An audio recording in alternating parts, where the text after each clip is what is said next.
Only $300, my dad scoffed, peeling back the wrapping paper like it offended him. The envelope slid onto the table and he barely glanced at the card. LENA covers mom's entire life, $4,700 monthly minimum. What's this supposed to be, a snack? My hand tightened around the edge of the table. I'd saved for that gift, not even from my main account. From the backup, I never touched those. Hey everyone, before we dive in, I have a quick favor to ask. If you enjoy content like this, please hit the subscribe button. It's free, supports the channel, and ensures you never miss out on amazing videos. Alright, let's get started. Those auto payments came from my backup account, I whispered. He didn't hear me, or pretended not to. His voice rose louder, like a bad comedian trying to milk the crowd. $300? Is that how you say thank you for raising you? Mom just stirred her tea, didn't look at me. Didn't look at him either. She was always best at pretending nothing was wrong while the ceiling burned above her head. Then LENA, perfect, polished LENA, stood up with that slow, smug motion I knew too well and tossed a folder across the table. It landed with a slap. We voted, she said, like she was announcing a board decision. You need to move out by Friday. I looked around the table. No one flinched. Not Dad, not Mom. My brother Tim chuckled under his breath. Even my youngest cousin kept chewing like nothing happened. That night, I revoked every access point. Utilities, gone. Shared rent split, frozen. Auto payments canceled. Landlord notified. They found out by morning. I didn't answer the family group chat when it exploded with confusion. Didn't read the frantic texts from Mom, but I left something on the kitchen counter before I left. An envelope marked confidential. With a little handwritten note, you built a lie on my silence. Now you can pay the bill. They acted confused for about 24 hours, pretended like they didn't understand rent payments, and left a confidential envelope on the kitchen table. Then the silence shattered. It started with Mom's voicemail. That syrupy soft voice she used when she wanted something. Sweetheart, we didn't mean for it to sound like an eviction. You just need space. You know how your father is when he's stressed. He doesn't mean half of what he says. I didn't answer. Then LENA called, crying. We were joking, okay? You always overreact. It's not even your place. You've been living there rent-free for years. Lie number 1. That apartment was in my name. Rent, utilities, Wi-Fi, even the stupid gas bill. All mine. LENA's share? I'd been covering it since March last year when she lost her job due to toxic energy at work. Translation, she screamed at her manager and got written up again. Every month she promised to pay me back. Every month she posted brunch selfies and $300 hoodies. I pulled up the banking app, $200. That's how much she owed me. And that wasn't counting the Amazon orders she rerouted through my account. I had screenshots. Orders marked gift, 1 Dyson Air, 3 packages of hair supplements, a weighted blanket for emotional recovery. That same day she texted, can you help me? $800 for therapy? Mom said you wouldn't mind. She didn't realize I'd already locked the accounts, and that's when the smear campaign began. Facebook. LENA posted a black and white photo of herself in a window. Captioned, sometimes the people you trust the most are the ones who teach you what betrayal means. Family group chat. Dad dropped a cropped screenshot of my text saying, not my problem, with no context. The caption read, this is what he said to his mother after everything she's done. Within hours, the chat lit up with relatives I hadn't seen in years. She raised him better. What happened to that sweet boy? Disgusting. LENA, stay strong. Even my Aunt Beth posted, he used to be so kind. I guess money changes people. No one asked me what happened. I didn't argue. I just started digging. That's when I found the hard drive. The old backup LENA used to plug into my computer during her freelancer phase. She always said I never delete anything. I archive my truth. Turns out she archived too much. Inside a folder called Rent 2022, I found a PDF ledger. Jan, autopay transfer $450, say at Spotify. April, mortgage top off, he won't notice, came from reserve. May, got a med bill, just use backup debit, he never checks expenses. She documented every theft like she was preparing a TED talk on scamming siblings. But the worst was a folder labeled recordings. I clicked the first one. It was her practicing lines. Dad, he said he's cutting you off, said you're a leech. I recorded it, want me to send it? Then came the fake audio. LENA using voice mod apps, cutting old voicemails from me, stitching together lines like some DIY villain origin story. One line said, I don't care if she dies. I remembered the real message. I'd said, I don't care if she lies again. I'm done. But chopped and edited, it sounded like I was talking about Mom. And suddenly, I was the monster. Flashback. I was 19 when I first bailed them out. Dad called me while I was working night shift at a diner. Said the fridge broke and they couldn't afford a new one. I wired $800 that same day. Canceled my semester textbooks to do it. He texted, appreciate it, you're finally stepping up. No thank you. No, we'll pay you back next month. They bought new patio furniture. I saw it in a Facebook post. Family barbecue season ready. I remember sitting in my dorm room eating dry pasta with no sauce, wondering if I was crazy, or if they were. Back to now. On Thursday, I called the landlord. He sounded confused when I mentioned the lease. Oh, your sister told me you were moving to Seattle. Said she'd be taking over payments. She hadn't even told me she was trying to take the apartment. Just marched in with a fake story. Assumed I'd roll over like always. I sent him the receipts, the utilities, the texts, even a voice memo where Mom literally said, he always covers the rent. LENA can't handle those things. Lease reassignment, canceled. But they didn't stop. Dad posted on his Facebook timeline, "You give them everything and they still spit in your face. Family doesn't quit." Then he texted me directly, "You're playing with fire. We made you who you are." That's when I found the final blow. A loan agreement from 2022, one I never signed. He used my social security number as a co-signer for a $15,000 personal loan. I confronted him back then. He claimed it was a mistake. I told him I'd let it slide if he paid it off. He never did. Now the interest was eating him alive. The account flagged for review. I contacted the loan company, filed fraud documents, attached a legal affidavit from a lawyer friend. The account frozen. That night, I compiled everything, the financial trail, 3 years of rent stolen, insurance payments, credit cards opened in my name, screenshots from Lena's vault, the fake audio, emails between mom and the landlord, a spreadsheet titled Family Expenses Paid, 2018 to 2024. The total was over $71,000. Then I zipped it into a folder titled Confidential, the ledger. And the next morning I had it printed and hand-delivered. One copy to Dad's office, one to Mom's mailbox. No letter, no message, just the truth. If they wanted war, I was finally armed, and I wasn't bluffing anymore. The cafe smelled the same, cinnamon rolls, burnt espresso, the sound of a single spoon clinking against ceramic. Nothing had changed in 13 years, except me. I sat in the far corner facing the door, that old booth by the window, the same one Mom and I used to sit in after school competitions when she still called me champ. I watched her walk in, slow, cautious, clutching her purse like it was armor. She looked older than last week, older than ever. When she spotted me, she paused, a flicker of something, guilt, doubt, regret. She didn't smile, just walked over and sat down without a word. "You picked this place," I said flatly. "It was your favorite," she said.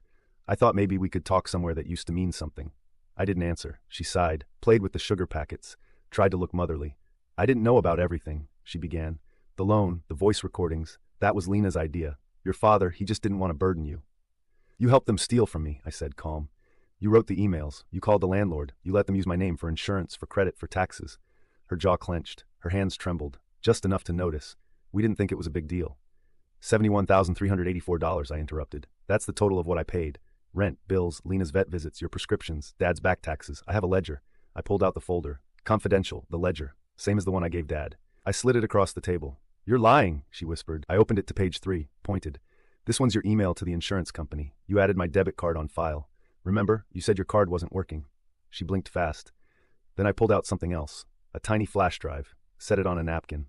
"This has Lena's audio montages. You should hear what your daughter created, and what your husband approved." Mom looked like she wanted to vanish. "You think this is revenge?" I asked. "This isn't revenge. This is closure." She tried to interrupt. I raised my hand. "No, I let you talk for 30 years. Now you listen." Her mouth shut. "You sat at that table with Dad and Lena and voted to evict me from the apartment I paid for. You told the landlord I was unstable. You watched as they posted lies about me, mocked me online, accused me of abandoning the family while you quietly rerouted payments I made from my emergency fund." "We were drowning," she said weakly. "No," I snapped.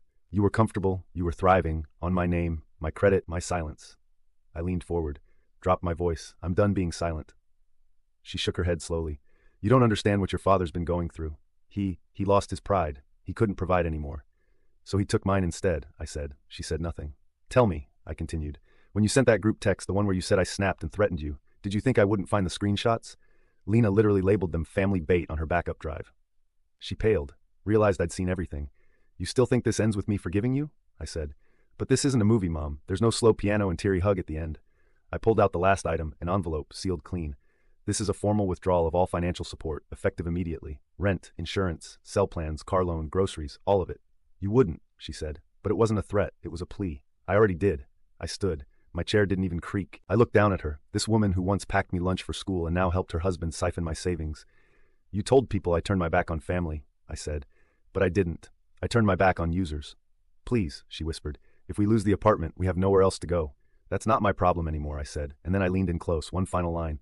"This coffee is on me. Everything else, never again." I walked out, didn't look back. Behind me, I heard nothing but silence. By the time I walked out of that cafe, I wasn't angry. I was done. Done being their invisible provider. Done holding shame that wasn't mine. Done carrying a family that voted me out of their lives like I was the virus, when I'd been the vaccine all along. That same night, I recorded a video. No music, no cuts, no dramatic lighting. Just me. A single shot, facing the camera, in my new apartment. The one no one in the family had ever seen. Bare walls, a bookshelf, the folder Confidential, the ledger, sitting next to a steaming mug of coffee. "Some of you may have heard things about me lately," I began. "That I abandoned my family, that I turned my back on them, that I snapped." I paused. "This isn't a story about betrayal, this is a spreadsheet." Then I walked them through it, page by page, every rent payment, every fake emergency, every dollar rerouted through lies and guilt. Then I shared audio clips, blurred names but recognizable voices. My sister's fake messages, my dad's voice bragging about using my account. He doesn't even read the statements. That's the beauty. And then, my favorite part, the closing. If you're watching this and wondering if I'm doing this to shame them, I'm not. I'm doing it to free myself, and maybe someone else who's been made to feel like a wallet in a family photo. I posted the video at 9 p.m. By midnight, it had 48,000 views. By morning, over 600,000. That's when it started. My inbox exploded. Strangers, survivors, cousins I hadn't spoken to in years. People writing things like, "You just described my childhood. You gave me the courage to cut off my mother. I thought I was crazy. Thank you for making me feel sane." Therapists reshared it.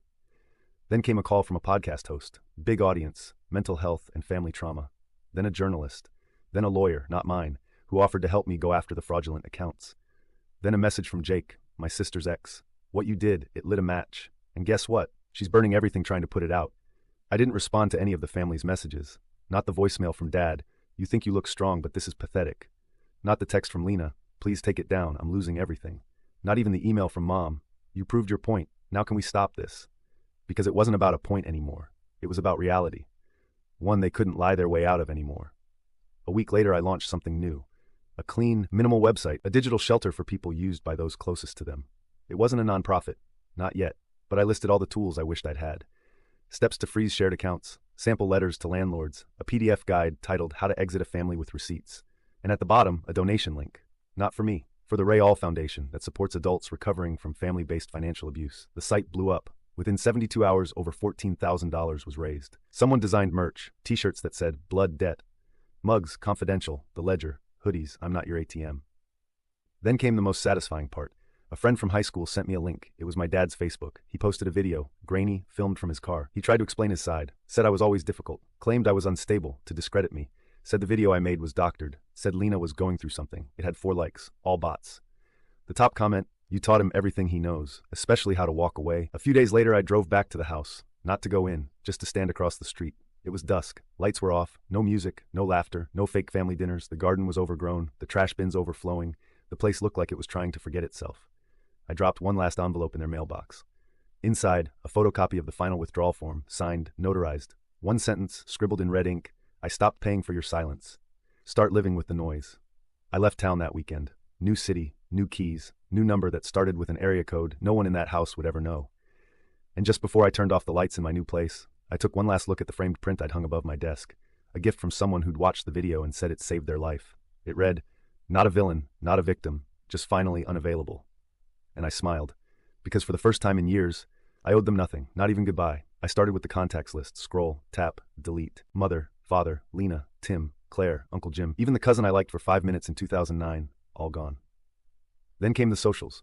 I opened Facebook, not to post, not to read, just to purge, unfriend, unfollow, block, group chat, family time, left, WhatsApp mom's birthday planning, exit group, shared calendar invite for dad's therapy Zoom, declined permanently. I didn't just leave, I left and sealed the door behind me on the way out. Next, the apps. I logged into the mobile bank. 6 auto payments still showed my name. Mom's health insurance, Dad's gym membership, Lena's cloud storage, Tim's Spotify family plan. Some suspicious $8 per month charge labeled utility help fund. That one made me laugh. It was mine from 3 years ago, still being charged, still ignored. I hit cancel on everyone. Then I opened a section called connected users. There were 5. Remove, remove, remove, remove, remove. The confirmation message popped up. "Are you sure you want to revoke all access for these users?" I stared at the screen. Yes, I'm sure. That night I came home and started cleaning. Not normal cleaning, not Swiffer Ango. I mean ritual-grade purification. I pulled out 3 boxes marked family stuff. Keep? That question mark? Gone. The graduation card with "We're proud of you," but the cracked snow globe from Lena's sorry for screaming phase. The framed photo of us at the cabin, I remember that day. That was the trip Dad got drunk and called me useless with a camera. The birthday mug with #1 Sunsan, which they gave me the same year they forgot to call. Into the trash. All of it. Even the handmade ornament Mom gave me in 8th grade. Because here's the truth. You don't detox halfway. You don't purge 90%. You go all in, or you keep getting drained. I bought new sheets. White, clean, no memories, new plates, new towels, new scent for the diffuser, citrus and rosemary, no cinnamon, no reminders of her kitchen. I rearranged the furniture, flipped the desk around, put my bed by the window. I changed the locks. Then I sat at the kitchen table, alone, coffee, quiet. My phone buzzed. It was my birthday. One text from PayPal, a $15 refund from a canceled family subscription. Not a single message from them. And for the first time in my life, I felt free. No fake happy birthday calls, no guilt bomb messages from Mom, no passive-aggressive Facebook posts from Lena like Namras. Some people forget who raised them, just me. A clean apartment, a full fridge, and a cake I bought myself. Pistachio, no frosting, exactly how I like it. I poured a glass of wine, lit one candle, sat on the floor. To me, I whispered, for surviving everyone else. I took a bite and smiled, because this wasn't loneliness, this was detox. And finally I could breathe.